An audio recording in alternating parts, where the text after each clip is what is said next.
Cara, isso é um OVNI. Vai falar que isso aqui é ET, que não sei o quê, e eu não quero me envolver com isso. É você querer utilizá-lo para apresentar como evidência de nada. Para o Brasil, para a ufologia brasileira, tem que ser divulgado para o público.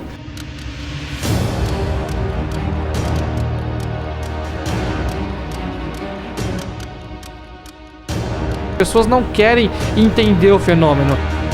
Algum legado que deixemos um legado para o futuro. Olá! Dando sequência na apresentação do primeiro debate ufológico de Paranapiacaba, que foi realizado dentro da terceira SteamCon, vocês vão assistir agora a palestra do pesquisador Carlos Alberto Machado, que falou sobre episódios aterradores de mutilações humanas associados ao fenômeno OVNI. Acompanhe.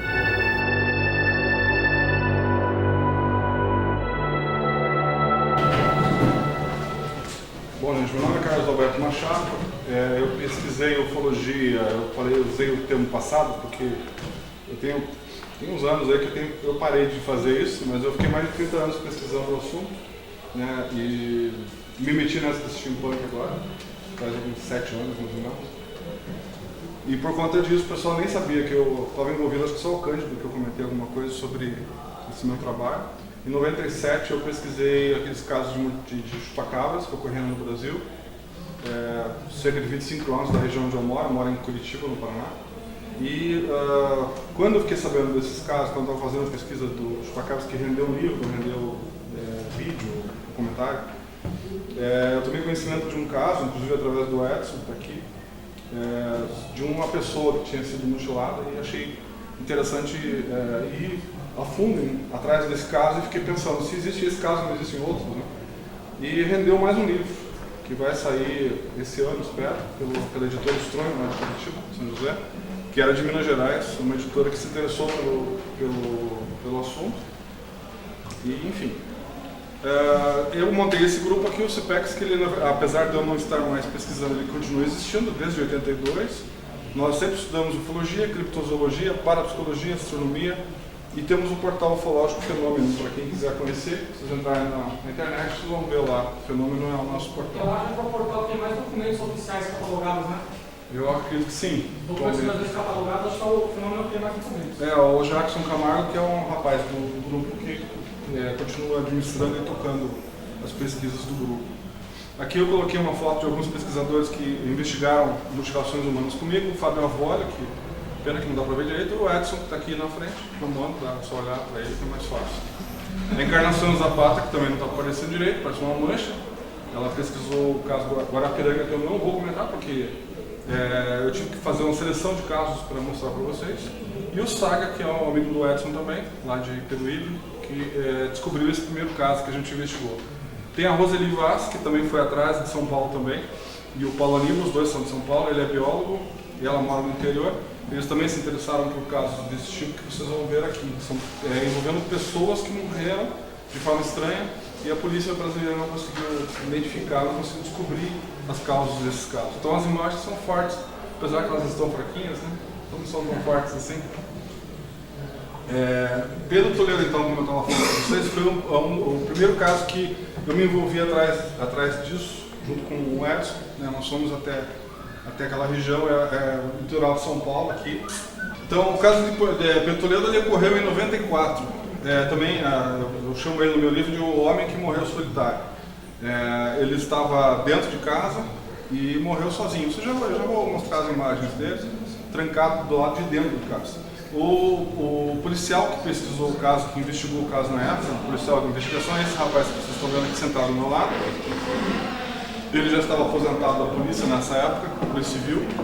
E aqui, para vocês terem uma ideia de como se chegava no local onde a pessoa que morreu, era muito difícil acesso. E você lembra disso, Nelson? Quando nós chegamos e vimos essa corda aqui e um cabo de aço em cima, eu falei para ele, ó, eu não vou não, vocês vão. Eu pensei que tinha que pendurar assim, alguma coisa. Depois a gente descobriu que tinha uma engenhoca de madeira que você subia um de cada vez e atravessava com uma corda. Tão difícil que é para chegar nesse local. O local onde ele morreu é do lado de lá do rio, essa margem, numa chácara que tem ali naquela região. Ele morava isolado lá? Não, ele era caseiro, na verdade. Tinha um cidadão que era dono das terras, que era um produtor de cana, de aguardente, que veio aqui em São Paulo. E ele era o caseiro, então ele ficava muito tempo sozinho dentro de casa. Aqui é a vista de dentro dessa geringonça que ele inventou para atravessar lá. Era bem perigosa, porque não tinha segurança nenhuma. Mas a gente atravessou, dava 25 metros de queda assim, naquela região. Aqui era a casinha onde ele morava, o cidadão, né? Não o dono do lugar, mas o caseiro que morreu, ele estava dentro desse lugar aqui. Esse aqui é o caseiro atual, que não mora aqui também, eles tiveram que fazer outra casa para ele porque o pessoal ficou com medo, né, desse lugar. E esse aqui é o proprietário, o dono da chácara, que é o mesmo que está aqui na São Paulo. Aqui está o corpo do cidadão, mas aqui nós temos um cidadão deitado no chão, ele está perto de um, aqui vocês vão, aliás na parte do pé dele, isso aqui é um fogão que ele tinha lá, e em volta do corpo dele, que é o mais estranho, existe um pó branco, não sei se vocês estão conseguindo ver, aqui tem uma mancha branca em volta, aqui tem um garrafão daqueles o pessoal usa para água também, estava derramado do lado dele. Na verdade, apesar da foto ser da polícia e o garrafão estar deitado, originalmente ele foi encontrado de pé e tinha água dentro. E essa água apodreceu, foi encontrada podre. O problema é que a polícia, quando chegou lá, ela não estava preparada para enfrentar esse tipo de situação. Eles chamaram eles para colher um corpo de um cidadão que tinha morrido. Então, quando eles chegaram lá, eles encontraram isso, o cara trancado dentro de casa, trancado por dentro. Eles tiveram que arrombar a porta para poder entrar lá. E do lado dele, perto da porta, tinha uma galinha morta também, do mesmo jeito, com a mancha branca igual, queimada também. O corpo dele estava todo torrado. Aqui não dá para ver direito. Deixa eu ver se tem uma outra foto. De quanto tempo eles acharam o corpo para a polícia ter essa criança? Ele morreu já tinha alguns dias. Tinha alguns dias já. O cabelo dele estava solto, do couro cabeludo, estava solto aqui. A cabeça dele é mais ou menos aqui. Aqui está o cabelo e a mancha branca acompanhava o cabelo também. É um negócio bem esquisito isso. E a polícia não teve a capacidade de coletar o pó branco para fazer uma análise. O que eles fizeram foi o de praxe, levaram ele para o necrotério, fizeram uma necrópsia e soltaram algumas documentações. Nós não conseguimos localizar o local onde ele foi enterrado, apesar de ser um lugar bem pequenininho, só tem um cemitério. Nós fomos lá, né, o técnico de Fuelas que deu essa ideia, falou, vamos lá ver se encontramos o local onde ele foi enterrado, e não existia nenhum registro do enterro dele naquele cemitério. Isso a gente achou esquisito, aí nós fomos no cartório da cidade, tentamos ter uma certidão de óbito dele, também não conseguimos, mesmo com os dados dele, já com o nome dele que a gente conseguiu depois. Todos os dados que a polícia, a princípio, não quis passar para a gente, foi uma certa dificuldade que a gente conseguisse o material. Mas nós fomos atrás de mais coisas, tivemos apoio de uma juíza local, era uma juíza que liberou para nós os documentos, e daí a gente conseguiu acesso ao nome dele, o endereço. Foi aí que nós descobrimos que ele, na verdade, era um foragido do Ceará. Ele era um foragido de um presídio, e por isso aquele lugar de difícil acesso, lembra que eu mostrei para vocês? Porque a gente estava pensando, o cara foi morrer aqui, né, nesse lugar, nesse fim do mundo, nesse lugar difícil de chegar. E ele tinha escolhido a dedo do lugar, porque ele pensou, por isso aqui nunca vai me pegar, né? Então ele estava procurando um lugar isolado, que pudesse ficar sossegado, foragido. Mas ele vivia honestamente lá? Ou... Não, vivia honestamente. Ele era o caseiro do homem, recebia o saláriozinho dele e cuidava da chácara. Ele não levantava suspeitos, né? Estava tentando se regenerar, vai. Na verdade, o ato dele, se não me foi embora, ele matou o pai. Ele deve ter alguma briga de família, alguma coisa assim. Daí ele foi preso por isso, depois ele fugiu e daí ele foi parar aqui no interior de São Paulo e acabou acontecendo isso. A isso. morte dele foi queimado, queimadura mesmo? Na verdade, no exame que eles fizeram, eles constataram cocaína no coração dele. Foi a única coisa diferente que tinha dentro de todo esse caso, né? Foi a única coisa diferente que a gente encontrou no laudo de morte dele. Quantos anos E... tinha? eu não me lembro mais a idade, você lembra? A idade a gente tem lá, mas eu não me recordo. Mas ele devia ter uns 30 alguma coisa, né? Uma média assim. E tanto que ele era caseiro do dono lá, que era mais idade, né? Aquele senhor que eu mostrei na outra foto. Ele era mais novo. Tipo aquele rapaz que estava ali numa outra foto, também mais novo, cuidando da região lá. Porque eles pagam muito mal para esse pessoal, né? Então não é qualquer um que se sujeite também a ganhar o que eles pagam. E dá trabalho, porque eles tinham que cuidar das galinhas, dos animais. Assim, daí, fora a galinha aqui, dentro de casa, que estava morta, também tinha uma galinha lá de fora, com vários pintinhos, que também morreu da mesma forma. E tinha alguns animais na estrebaria que também morreram. Todos queimados assim? A galinha lá de fora também. Tinha cocaína no coração dela? Não dá para afirmar porque a polícia não investigou os animais, né? Eles nem fotografaram. Isso consta no laudo. Eles declararam nos laudos. Que burrice. Pois é, a polícia brasileira, e naquela época, época de filme, de câmera, não era digital, e eles só tiraram 2 fotografias. E as 2 no mesmo ângulo. Né? Nem se preocuparam de tentar achar um ângulo diferente. Se eles tivessem tirado uma foto do outro ângulo, a gente veria a galinha na porta. Né? Com certeza, daria para ver, pelo depoimento deles, mas eles não tiveram essa ideia. E pelo que eu entendi, era o final do filme. Eram as 2 últimas chapas do filme. Eram 3 chapas, perdão. As 3 últimas chapas. Porque... Despreparados para colocar? Oi? Eles foram despreparados? Foram despreparados. Inclusive, eles nem pegaram o corpo no primeiro dia que eles foram. Porque eles levaram uma maca e quando viram o estado do corpo, eles ficaram tão assustados. E a dificuldade de atravessar o rio, que eles não sabiam que tinha aquilo também. Eles tinham que atravessar um de cada vez, né? E a água? Tipo, a água podre? Tipo, eles derrubaram a água? Na hora de tirar a foto, alguém foi lá, mexeu algum policial mexeu na garrafa e daí, em vez de ele deixar de pé, como eles tinham encontrado, ele acabou deixando ela deitada.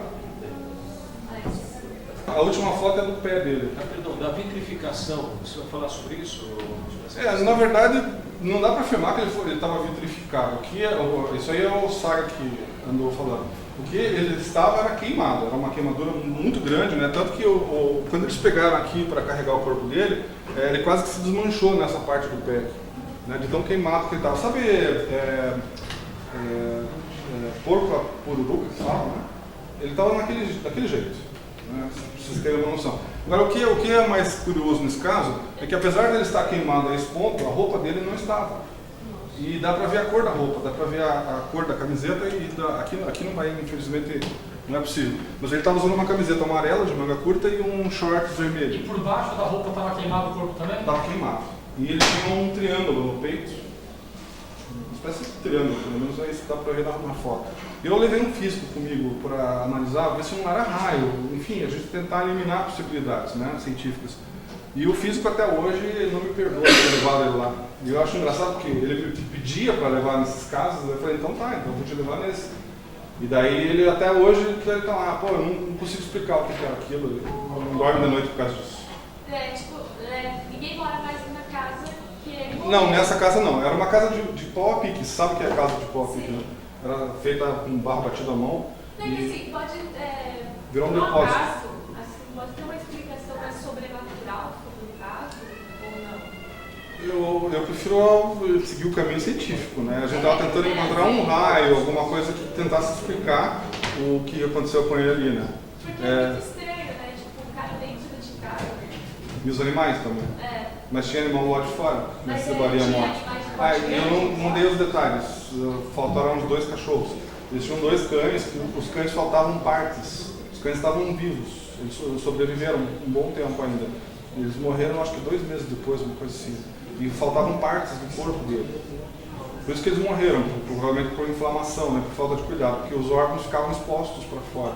Né? 2 cães que eram os cães na época da chácara. Quando a gente foi lá tinha muito mais cachorros, tinha uns 7 ou 8 cachorros. 3 anos de vira-lata. Mas por que o cara que estuda ufologia está envolvido com um episódio desse? Para contextualizar o porquê disso aqui. Na verdade o Saga que se envolveu nesse caso, né? Porque os policiais quando viram, aquele primeiro policial que eu mostrei para vocês, que descobriu o caso, ele na verdade falou com alguém que era T2, que era amigo do Saga. E daí esse P2 é que mostrou o caso para o Saga, e o Saga entrou nessa história porque o Saga, além de gostar de ufologia, ele também gosta de ufologia mística, de casos sobrenaturais, né? Então para ele poderia ter alguma relação talvez no início, né? P2 é a inteligência da Polícia Militar, tá? Isso. É o seu serviço secreto da Polícia Militar. É porque tem relatos de situações sobrenaturais que tem um triângulo. O triângulo? É. Ah, por causa disso que você fez a relação. Porque é estranho, porque tem 2 casos, não aqui no Brasil, que tem, a pessoa morreu de uma forma estranha, não, sim. E tem marca, tipo, como se tivessem feito um triângulo na pessoa de uma forma não normal, mas Ela tem razão. Que país foi isso? Oi? Que país foi? Você disse? Olha, eu não vou lembrar, mas um deles era os Estados Unidos. Posso só fazer um comentário? No México eu estive com um veterinário que no estado de Chihuahua, isso foi no ano 2003 ou 2004, e ele estava atendendo casos de mutilações de animais e encontrou vários touros de raça europeia, 40 deles parecem com mutilação, estavam vivos. Debaixo da cauda deles tinha sido feito um triângulo, como se fosse um bisturi. Só que ele disse, para mobilizar esses animais, eram necessários muitos homens. Ele mesmo tem muito trabalho para conseguir, né, que um boi dessas características, um touro, fique parado. Né? Então tem que injetar um líquido, né, alguma coisa. E depois ele mostrou um caso, isso no jornal de Chihuahua, de 3 mulheres mortas que encontraram na Ciudad Juárez. Ciudad Juárez é conhecida naquela época pelo grande número de mortes de mulheres, assassinatos, né? E 3 dessas mulheres foram encontradas mortas com um triângulo no cóccix, com algum instrumento cortante, tá? No cóccix, como nos bois, tá? Possivelmente eles atribuíam um crime ritual, tá? Eu agora achei interessante, como ela também fez o comentário, né? Nesse caso, desconhecia esse triângulo aí no peito, principalmente. Foi uma coisa que me chamou a atenção, eu até mostrei, o físico também observou isso na época, né? E ele não conseguiu encontrar uma explicação. Eu imaginei, se ele levou um raio, né? Vamos supor que ele tivesse a princípio, eu tentei encontrar soluções para as coisas que a gente observou. Então, por exemplo, a garrafa d'água, que tinha água podre dentro, né? Que por sinal para apodrecer a água leva bastante tempo. Então isso eu acho que a primeira característica estranha que a gente tem nesse caso é a água podre dentro do garrafão. Porque mesmo que ele tivesse ficado ali uma semana, a água não ia apodrecer tão rápido. E é garrafão de barro, né? Oi? Garrafão de barro? Não, garrafão de vidro. De vidro? Aqueles que nem o pessoal coloca suco de uva. Ah, sei. E então dá para você imaginar que ele estava indo fazer uma galinha, provavelmente porque tinha uma galinha dentro com ele, dentro do ambiente, fechado. Ele devia ter deixado a galinha ali, ia fazer algo ensopado, alguma coisa, almoçar ela. E bem na hora que ele estava carregando o vidro com a água, e isso que a galinha estava lá dentro, deve ter vindo essa energia, o raio, sei lá o que, e dizimou ele. Eu imagino que de cara, assim, talvez tenha batido no peito dele. Né?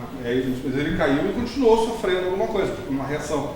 Porque a mancha branca está em volta no corpo dele. Né? Não tá, é como se ele tivesse caído, morrido e marcado ali. Né? O detalhe é que estava fechado por dentro a casa, né? Sim. A casa estava trancada, então o que Só tinha uma janela que a e gente viu veio de cima. Lembra que a gente viu que tinha uma parte encruzada também no telhado? Sim. E mesmo assim a gente analisou o telhado e não... E o pH também deu... deu tudo normal, né? Nós tentamos ver se tinha radiação. O problema é que a gente levou um certo tempo para chegar lá, né? Nós não chegamos em seguida, porque até descobrir o caso, chegar no local.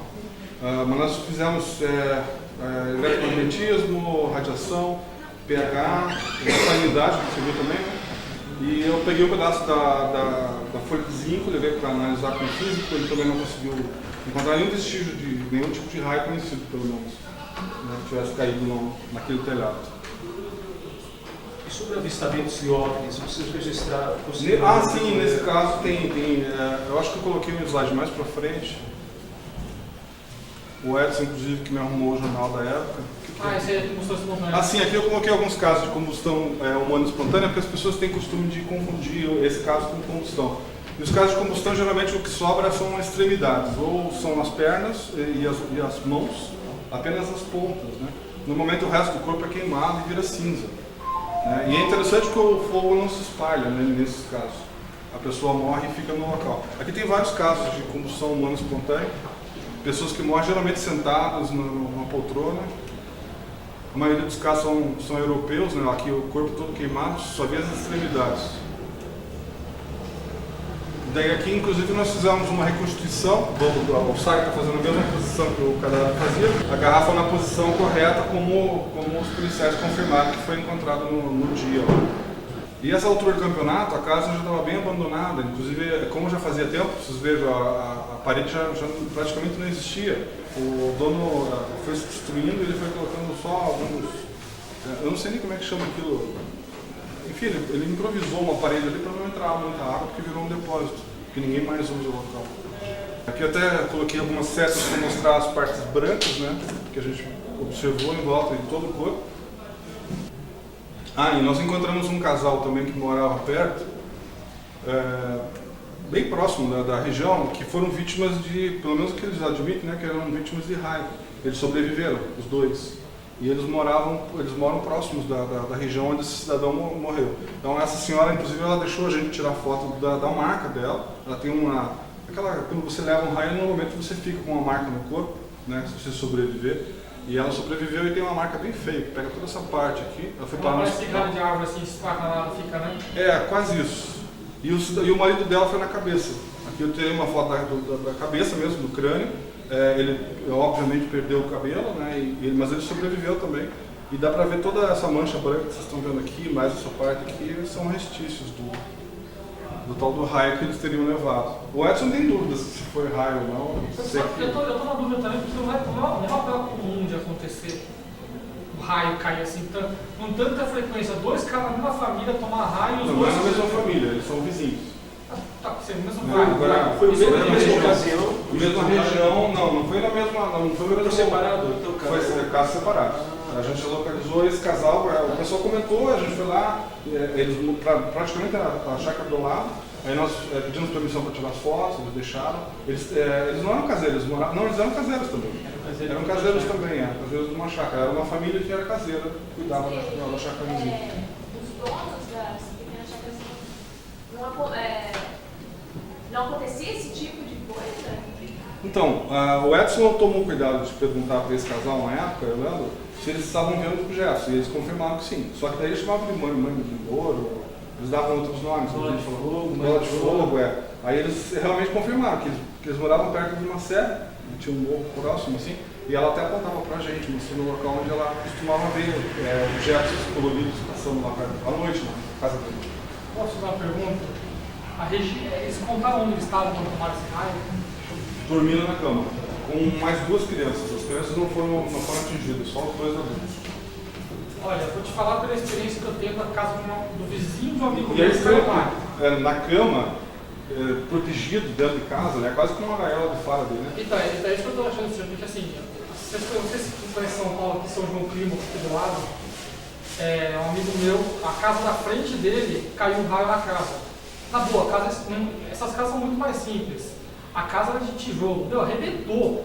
Aonde bateu o raio, abriu um buraco no tijolo, sabe, estourou o tijolo. Sim. Tudo que tinha eletrônico na casa fritou, mesmo que estava fora da tomada, os componentes foram pro saco. Se eles estivessem dentro da casa, a casa deles não tinha ficado inteira. Não, e eles eu lembro que a gente perguntou para eles se tinha alguma coisa nesse sentido, nessa casa tinha buraco, alguma coisa assim, eles falaram que não. Então, eu acho que pode entrar naquilo que a gente conversou lá embaixo. Talvez a forma que eles têm para explicar o caso seja. Claro, eles usaram a lógica deles, eles entenderam que foi um raio, né? Talvez. Como é que chegaram à conclusão que era raio? Oi? Como chegaram à conclusão que era raio? Eu acho que alguém deve ter falado para eles. Nessa de começar a ir no hospital, ser atendido por médico, né? Aí a conclusão talvez do próprio médico tenha dito, não, eu acho que isso aí deve ter sido raio, daí eles colocaram isso na cabeça e ficou, né? Eu não duvido que tenha sido assim. Porque os dois foram atendidos no hospital. Né? Ele ficou mais tempo, que foi na cabeça. Ele ficou, acho que 2 meses, se não me falha a memória. Ele ficou internado e ela ficou só 2 semanas. Ele só tratou aquela parte e já voltou para casa. E ela foi no hospital mais próximo de casa e ele foi no hospital mais distante. Isso foi olhando também. Aqui tem um jornal que vocês tinham perguntado, né? Se o pessoal andava vendo OVNI, e o Edson inclusive encontrou esse jornal que é bem do ano onde aconteceu esse caso petroleiro que eu mostrei para vocês. de várias pessoas observando e vendo objetos indo em direção ao local onde o cidadão morava. Né? Então, coincidentemente, tem uma observação, um registro, né, da imprensa da época falando sobre OVNIs. Né? Mas a gente pode dizer assim, a única forma do OVNI chegar perto disso foi através dessa manchete que a gente encontrou. E que é essa bicicleta que está levitando aí pelo OVNI? É o caso que aconteceu? Você lembra disso, Anderson?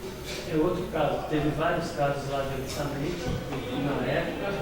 E ali também ele cita de uma pessoa que tinha morrido em condições estranhas num sítio, né? Que depois a gente foi atrás. Era esse caso? Era esse caso. Mas teve vários casos de avistamento, inclusive teve um outro caso de Mongaguá, que aconteceu no dia 16 de fevereiro de 94, onde a polícia foi acionada. Você vai falar sobre isso? Não. O capitão Alaújo José Gaspar, outro da polícia militar lá de Mongaguá, que ele foi chamado por várias pessoas, moradores do bairro Agenor de Campos, ali em Mongaguá, e aí eles estavam vendo objetos voadores não identificados. Ele mandou a viatura 301, a 302, a 303, sendo que a 302 e a 303 avistaram o objeto. Depois de algum tempo, seguiu em direção a Pedro de Toledo, onde teria falecido essa pessoa. E eles comunicaram a base aérea de Santos, comunicaram em São Paulo a torre de controle lá para saber se tinha alguma aeronave, alguma coisa voando nas redondezas, mas não tinha nada voando, nada estava voando naquele momento ali naquela região. E aí eles deram ciência ao tenente Gordini, que avisou também os seus superiores para tomar as providências cabíveis, que eu acho que seria em termos de registrar o fato ufológico, né, do objeto voador não identificado que tinha acontecido ali na região. Então, assim, de ufológico que a gente tem é só essas coisinhas, só isso. Ah, mas tem essa BO, né, que foi feita, que você lembra dos detalhes. Né? A BO é mais as matérias jornalísticas. Né? E uma coisa, essa certidão negativa que nós fizemos com o cartório da região para mostrar que a gente foi atrás tentando conseguir a certidão de óbito do cidadão e não existia na cidade, que a gente achou estranho, porque se ele morreu lá, se a polícia de lá atendeu ele, eles deveriam ter essa documentação e não existe. Quer dizer, nós não encontramos nenhuma evidência de que ele foi enterrado naquela cidade onde ele morreu. Uma outra coisa que nós encontramos, não sei se eu coloquei aqui, aqui é o laudo dele. Vou colocar aqui a conclusão para vocês. É exposto observado concluímos como causa morte indeterminada. Respostas aos quesitos: primeiro, sim; ao segundo, indeterminado; ao terceiro, indeterminado. Primeiro é que ele está morto, né? O quarto, prejudicado; nada mais a ver, encerramos o presente. Quem estava lá embaixo na primeira palestra, aquilo que eu falei, são as 3 perguntas que o registro tem que responder. Se houve morte, Isso. se houve tortura, né? E qual foi o instrumento. Qual foi o instrumento dele? Isso, se é conhecido ou não. Isso. Exato. E eles colocaram aqui tudo praticamente. praticamente. De coisa que os caras acham no caso, ele só tem que responder isso. Se ele conseguir responder essas 3 perguntas, o trabalho do legista está oficialmente feito. Exato. Quer dizer, se você encontrar um caso desconhecido, estranho, o que você vai encontrar é indeterminado. Né? Vai parar aí. Eles nunca vão colocar lá desconhecido, estranho. Essas palavras eles não usam. O médico legista não usa. E também não tem um interesse em continuar a pesquisa. Não é dele, tem que responder a pergunta da polícia. Exato. O objetivo é fazer essas respostas. Respondeu, encerrou o caso, incinera, queima, joga fora, sei lá, enterra. Mas, eu posso e fazer falar só mais um sobre isso. adendo? Eu tenho uma conhecida que é legista. Aqui, a mesma que falou do caso do Guarapiranga, que era incompatível a decomposição dos rostos. Ela não conhece ufologia, ela não conhece o assunto, ela não conhece caso Varginha, ela não conhecia nada. Ela começou a conhecer uns tempos pra cá. Conversando com ela sobre o caso que você pediu para falar com ela, lembra que você pediu para conversar sobre os casos de mutilação, que eu fui falar com ela naquela época? A primeira coisa que ela falou para mim, que eu não falei de casos estranhos, ela falou assim: rola entre os legistas a história de que os casos estranhos de mortes não explicadas vão para o necrotério secreto da Unicamp. Unicamp não? Unicamp de novo, entendeu? Ou seja, entre os legistas tem essa história, entre os ufólogos tem essa história. Quer dizer, está tudo convergindo para o mesmo ponto, e faz sentido. E o interessante é que nesse caso aqui, e essa é a conclusão que eu queria fazer, é que ele não estava lá. A conclusão que nós chegamos é que ele não foi enterrado nessa cidade. E o delegado falou em off para o dono das terras que era para ele ficar tranquilo que ele tinha sido levado para Campinas. E eu a gente não tinha combinado nada. E eu não tinha nem ouvido essa história. Carlos, Oi. eu ouço um podcast que você participou anterior e tal. Sim.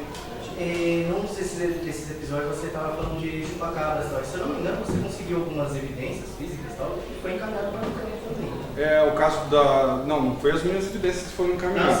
Mas o caso do... O que eu quis dizer quando eu dei a entrevista é que o caso dos chupacabras, como o caso Varginha, como as ossadas de Mengele, todos os casos polêmicos, até um determinado período, assim, né? eles iam parar na mão do Badam Palhares, que trabalhava na Unicamp na época. Sim. E eles convidaram ele para encerrar essa história dos chupacabras, analisando um caso lá específico, que eles escolheram a dedo, falaram assim, olha, analisa esse caso dos chupacabras aí para encerrar essa história de uma vez. Daí ele olhou e falou, não, isso aqui foi cão selvagem, concluiu isso sem ir no lugar, sem fazer pesquisa, só analisando a vítima. Concluiu isso e fechou, encerrou esse assunto para a imprensa, não se falava mais sobre isso. Coincidentemente, pelo menos a de São Paulo. Que estava envolvido no Varginha. Oi? Coincidentemente, o mesmo Badam Palhares que estava envolvido no caso Varginha. Exato. Ele vai tudo... Agora ele está aposentado, acho que deve ter outra pessoa no lugar dele, né? Imagina. Ele está aposentado, mas ele não fala assim. Bom. Ganhava bem para isso, né? Segundo, então, imagina-se que a Unicamp tem área secreta. Sim. Tá indo aí. Mas que departamento vocês estão falando? Qual departamento da Unicamp tem isso? Então, esse aqui é o documento que eu e o Edson encontramos, o único documento, aliás, que eles chamam de atestado de óbito, né? Que a gente encontrou, acho que na Polícia Municipal, não sei se eu me engano, mas foi isso, Edson? E ele é bem esquisito, você não tem, tá indeterminado, está escrito 2 vezes aqui. E tem detalhes, eles trocaram o sexo dele, foi bem assim feito nas coxas, sabe? Então em vez de masculino tá feminino, quer dizer, o cara virou mulher. Então você vê que a pessoa que fez no relaxo mesmo, né? Você não viu quando eu nasci, 63. E a assinatura do médico que atendeu ele é praticamente impossível você ver aqui uma assinatura, né? Você não consegue reconhecer, não tem o nome do médico que analisou, que assinou esse documento. Enfim, é uma coisa bem esquisita mesmo, né? Dá a impressão que foi um caso encoberto. Né? Alguém se interessou por ele, provavelmente levaram o corpo dele sei lá para onde, a gente está brincando aqui em Campinas, pode ser. Né? Eu não vejo motivos para o delegado ter falado isso para o dono da chácara. Né? Eu queria confirmar com o delegado, porque o delegado se aposentou já. Eu não só tenho o telefone dele e ainda quero confirmar, até para colocar essa informação no livro. Né? Ver se ele realmente me confirma essa história de como que ele ficou sabendo, né, que o corpo foi para lá. Talvez ele tenha falado para ele, mas não quero confirmar para mim. Tem isso também. Porque ele falou oficialmente. Sim, aqui é o relatório tipo uma BO feita pelo dono da chácara, onde foi quando surgiu a história do raio, porque ele suspeitava que podia ser um raio, mas foi a conclusão que o dono da chácara chegou quando viu o estado do corpo do caseiro dele lá. E daí essa história do raio continuou. Tanto que aqui tem, testemunha rola por ocasião do registro da ocorrência, folha 16, revelou o auxílio da remoção do corpo, que ao fazer isso constatou que José Marlone era o nome dele. Estava com o corpo queimado, consignando que estranhamente no quintal daquele local também haviam vários animais mortos. Assim, aqui eu coloquei para confirmar os outros animais que tinham morrido. E aqui que ele fala apresentava queimaduras como evidências que haveriam sido produzidas por raio. Isso é conclusão do dono da chácara, né? Não de um perito. O laudo do exame necroscópico constava a folha 5, notificou que não observou sinais de violência no cadáver. Então, e a conclusão é aquela que eu falei para vocês. O exame químico toxicológico, por outro lado, a folha 6 afirmou que havia vestígios de cocaína nas vísceras da vítima, no caso em volta do coração.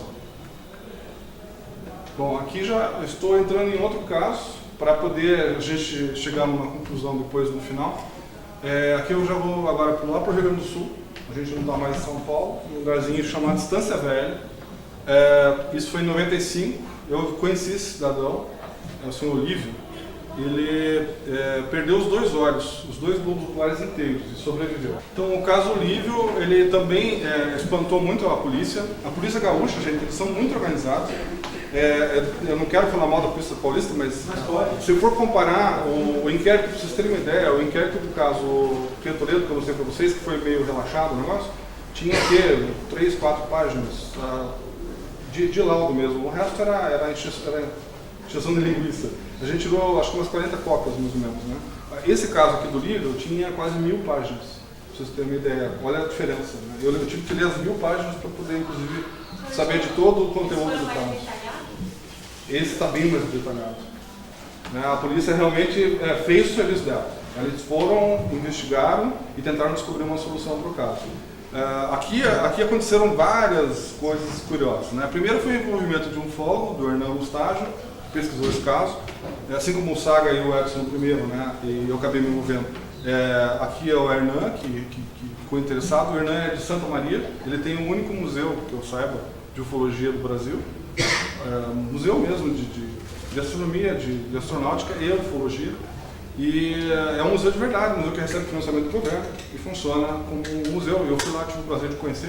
Ele alega que eu sou o único ufólogo que foi visitá-lo em Santa Maria e conhecer o museu. Mas, voltando então para esse caso, o Hernan se interessou pelo caso e foi, na verdade, auxiliar a polícia no sentido de se eles precisassem de um hipnólogo, que eles ofereceram um hipnólogo que não tinha a ver com, não era ufólogo, ele era de Porto Alegre, era um psicólogo, se não for memória, que fazia esse tipo se ofereceu para fazer esse tipo de serviço para eles, né? E eles hipnotizaram o livro para ver o que poderia ter acontecido, porque a polícia realmente não estava conseguindo. E aqui são testemunhas, são os dois meninos, os dois primeiros que encontraram o seu livro quando ele foi encontrado, porque ele ficou sumido de casa de um dia para o outro. Ele foi encontrado numa parte da manhã por esses dois meninos que estavam saindo pescar. Eles estavam com 2 varas e daí encontraram ele escorrido assim perto de uma árvore, para dentro de uma cerca de arame farpado. Tanto que na época as pessoas perguntavam: seu livro, o que aconteceu com seus olhos? Né? Porque ele perdeu os 2 globos inteiros. Né? Ele tinha sangue escorrido nos olhos, e toda vez que alguém perguntava, a primeira coisa que ele falava era: eu bati no arame farpado. Mas mesmo que você pegue o arame farpado que tinha na região ali, Messa, que foi o que o Hernan fez, ele fez uma pesquisa legal, você vê que as medidas não batem com a distância dos olhos. Então, não teria como ele ter machucado só os 2 olhos, mesmo que ele tivesse batido naquela cerca de arame farpado. A princípio, a gente achava, você vai lendo o laudo e vai achando estranho, porque a primeira história que ele conta sempre é essa, que ele bateu no arame farpado. Depois ele foi mudando a história, ela foi se modificando. Pra vocês terem uma ideia, tem uma parte, não parece que é difícil falar, mas no livro dá para ver bem os detalhes, são 7 versões diferentes que ele chegou a contar. Desde o primeiro enfermeiro que atendeu ele no hospital até o último delegado que entrevistou ele, o policial, uma coisa assim, que fizeram várias entrevistas, ele foi investigado várias vezes. Como eu falei para vocês, quase 1000 páginas de laudo, né? Eles ficaram 3 meses pesquisando o caso dele, tentando encontrar uma resposta. Então, as primeiras hipóteses que a polícia trabalhou, a primeira foi transplante de órgãos. Né? Aí eles chamaram um perito, que era um médico especializado em transplante de órgãos, que trabalhava em Porto Alegre no banco de olhos. Ele fez uma análise e descobriu que os cortes que foram feitos, a maneira como foram feitos os cortes, não daria para aproveitar para um implante. E ele também não tinha o perfil de doador. Por exemplo, ele tinha mais de 50 anos e bebia muito. Aliás, ele estava bêbado no dia que aconteceu, ele estava bem embriagado. Ele estava vindo de um bar, para vocês terem uma ideia. A história dele é mais ou menos assim: ele ia fazer aniversário no dia seguinte, a mulher falou: vai no açougue e compra carne. Ele foi comprar carne, só que a pinga estava do lado. Aí ele pediu para um amigo levar a carne para casa de bicicleta, que ele estava a pé, e daí ele ficou no bar bebendo. Aí quando ele achou que já estava bom o suficiente, ele resolveu ir para casa, já era noite. E daí tem várias testemunhas que viram ele indo para casa, mesmo bêbado, enfim, até o momento que ele desaparece. E depois eles só encontram ele no dia seguinte de manhã, às 9 horas, os 2 meninos, desacordado, gemendo, na verdade. Né? Ele confessa no depoimento dele que ele ficou desacordado à noite, que ele dormiu, inclusive. Dormia, acordava, até que ele foi mandado pelos 2 meninos na parte da manhã. Né? E eles que ajudaram ele a atravessar o arame farpado para ele vir do lado de cá, da estrada. Chamaram os parentes que foram se aproximando, tinham vários irmãos dele que moravam na região. E daí eles foram aparecendo e acudindo ele, dando o socorro necessário para ele. Né? Aqui é uma foto dele quando eu fui visitá-lo. Ele ainda estava vivo, ele morreu tem uns 2 anos agora. Mas ele morreu já em idade avançada, provavelmente o fígado dele não estava legal, e por aí foi. Né? que ele continuava bebendo. Quando eu conheci ele, eu lembro que ele falava que um mesinho de vez em quando ia bem. Na verdade, ele tomava bastante. E ele ganhou os 2 olhos de vidro, né, do próprio Banco de Olhos de Porto Alegre. Né? Foi a única.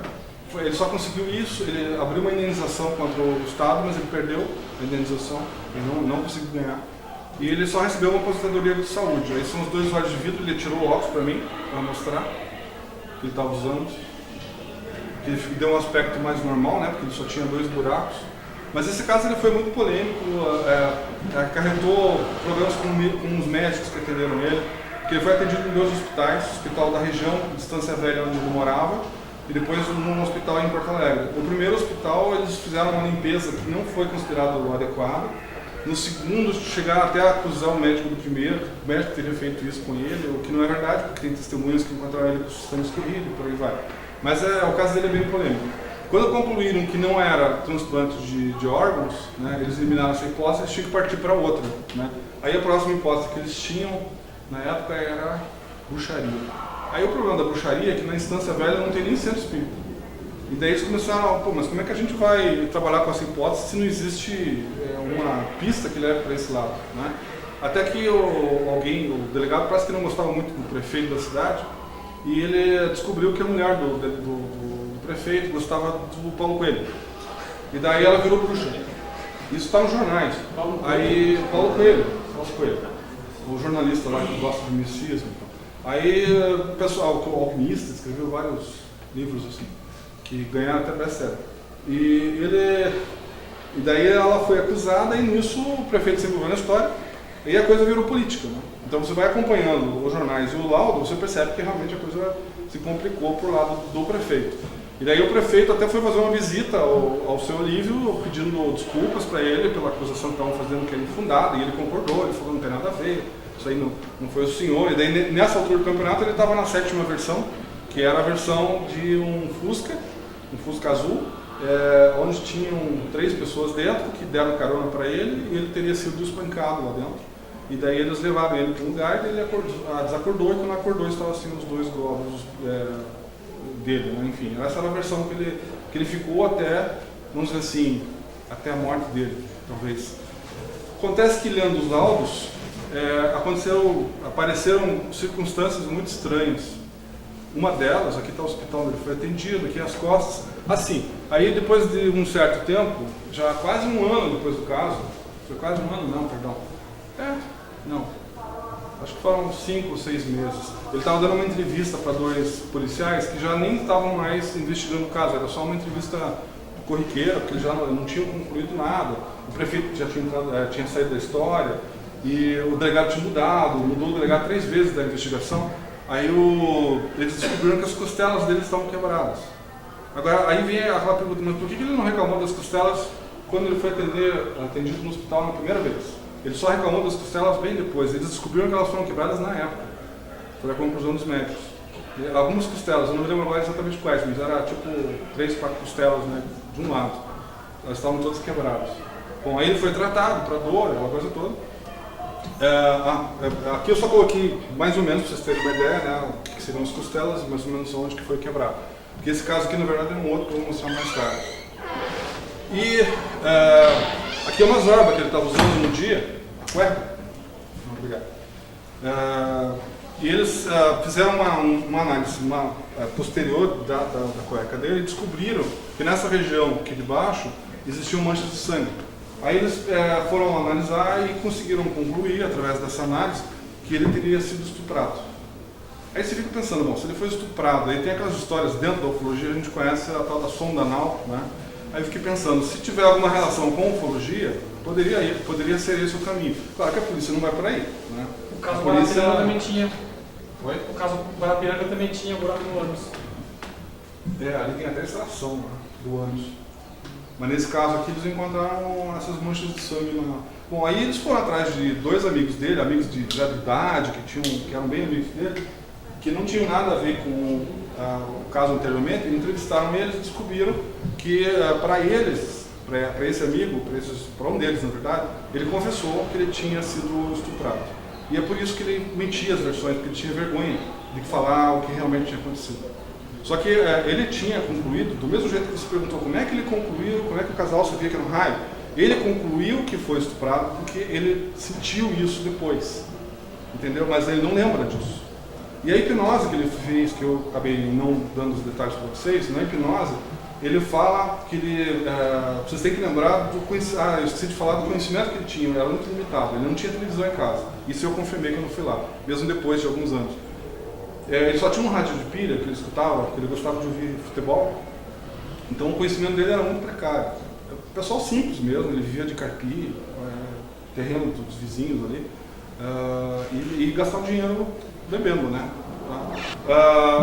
Quando ele é hipnotizado, ele descreve que ele viu um Fusca azul, 2 pessoas saindo de dentro do Fusca usando capacete de motoqueiro e macacão, e um dos capacetes ele viu um tubo saindo para trás, como se fosse um tubo. Foi a única coisa esquisita, vamos dizer assim.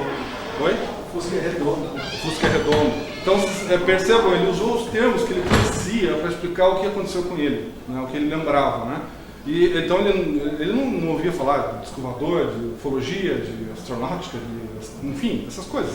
Não era interesse dele. Então ele, dentro do limite dele de conhecimento, o que ele conhecia? Ele conhecia enduro, porque eles faziam enduro lá, tinha os motoqueiros que passavam de moto na estrada onde ele morava. Então ele estava acostumado a ver capacete, macacão e o Fusca, que era um carro comum na época, mais na época ainda do que agora, né?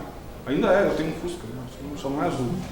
Mas é como ele está lembrando aqui, o Fusca ele tem um formato, ele lembra, né, um disco, alguma coisa assim. Mas enfim, o Hernando chegou a essa conclusão de que o caso seria ufológico por conta dessas lembranças dele, fazendo relação com o conhecimento que ele tinha dentro do contexto que ele vivia, né?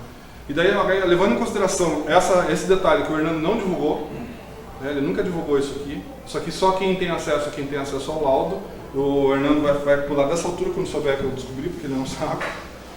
Porque ele não sabe que eu consegui o laudo, né, a cópia do laudo.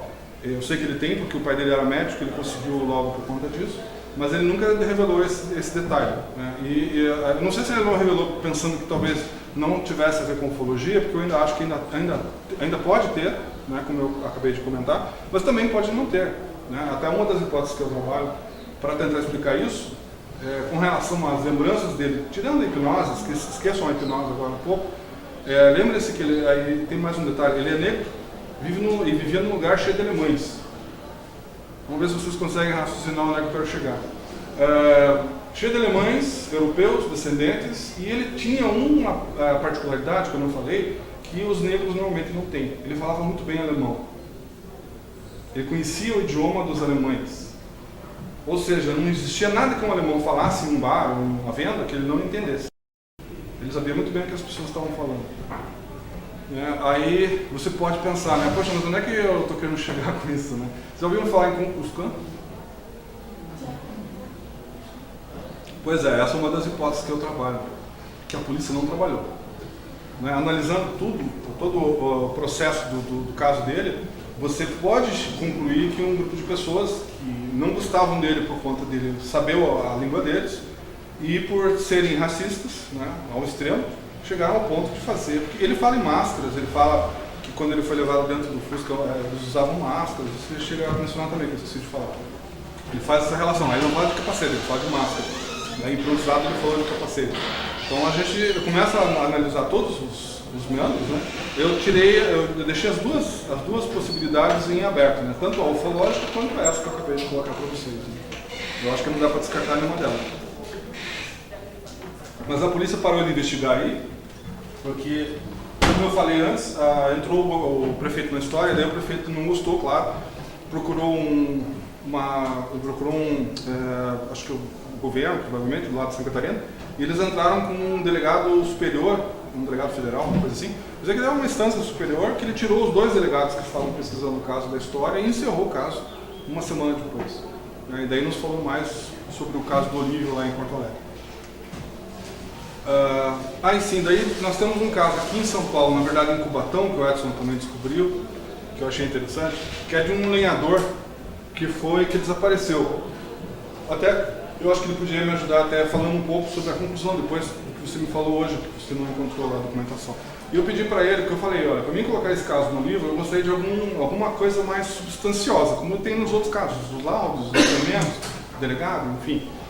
E nesse caso a gente só tinha um prato de jornal, uma matéria de jornal, onde mostrava um veadinho, que aqui não está dando para ver direito, mas é um filhote de veado que tem aqui, e ele está sem os olhos, sem os globos oculares. Muito parecido com o caso Olívio. Aí vocês vão dizer, mas o que isso tem a ver? Bom, acontece que esse veadinho ele foi encontrado dentro da barraca de um lenhador que desapareceu. Um senhor que sempre ia lá em Cubatão caçar, uma época, até na década de 90, mais ou menos, que é mais ou menos o período que aconteceu o caso do Olívio. E eles encontraram a barraca dele onde ele costumava acampar, de acordo com a informação da família, depois de vários dias que estavam procurando ele. Eles nunca encontraram ele, segundo o Edson, mas encontraram a barraca e dentro da barraca estava um veadinho vivo, sem os olhos. Aí você fica pensando, pô, mas o que um veado sem olhos estava fazendo dentro de uma barraca de um cara que desapareceu? E ele usava sempre um machado, e o machado dele foi encontrado perto da barraca. Isso é um caso curioso. E o Edson investigou vários casos nesse período, casos ufológicos. Foi aí que você ficou sabendo desse caso, que acabou aparecendo entre outros. E eu achei interessante fazer um link, pelo menos com relação à falta de olhos, porque aqui também a criatura sobreviveu, que no caso é o veado. Pena que ele não falava para poder dar o depoimento, a gente fazer uma comparação. E nós tentamos, inclusive, falar com o veterinário para descobrir